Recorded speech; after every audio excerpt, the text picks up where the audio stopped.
Welcome, ladies and gentlemen, to a very special edition of Pi Day. This year it is 3/1/14/15, which is 3.1415, which is the first 5 digits of pi, and so I have a picture here of the time 9/26/53, which are the next 5 digits in the pi sequence. And so since it's Pi Day, we thought we would make it's not a pie kind of pie type thing, and I'm going to explain how pi works. So I have a shortbread strawberry pie thing here, and I'm going to measure from the approximately exact center to the other side, and these strawberries are falling off.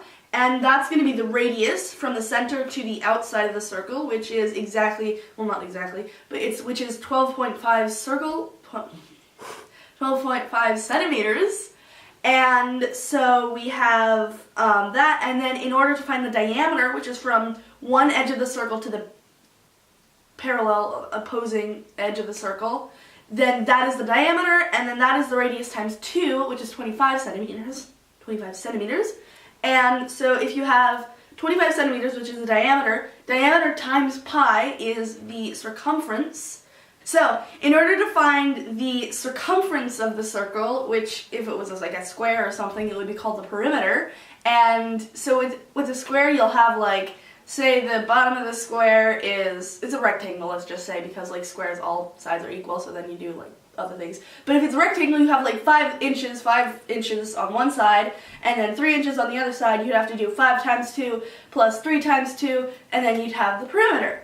But with this, you can't do that because there are no sides, and so you have to have the diameter, which is 25 centimeters in this particular shortbread pie thing. So, and then you will multiply the diameter by pi, which in this particular case is equal to about 78.5 centimeters. So this wouldn't be a Diaslenderen video if it didn't have anything related to Germany, because like I'm living in Germany and it's supposed to be like dispatches from an American teenager living in Germany. So, the thing is, I mean right now, Pi Day doesn't really exist in Germany, and that's because they have their day first, and then the month, and then the year, which makes completely more sense than like month and then day and then year, which is the American system, and I have no idea why they do that, but that's how we get Pi Day. So I like the American system because I get to have pie. But in German, the other reason they don't have Pi Day is because they don't really associate the mathematical term pi with the food, because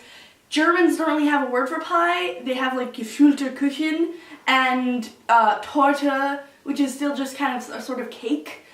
They don't really have a specific sort of pie. They have strudel, which is like apple stuff, which is, we consider it pie, but it's not technically pie for them, and it's called strudel, not pie. And then the other thing is, they don't say pie in German, they say pie, which sounds very weird for us, because it sounds like bodily fluid. So, I have to eat this pie now because the whipped cream is melting, which means that there's only one way to save it. There's only one way to save the pie.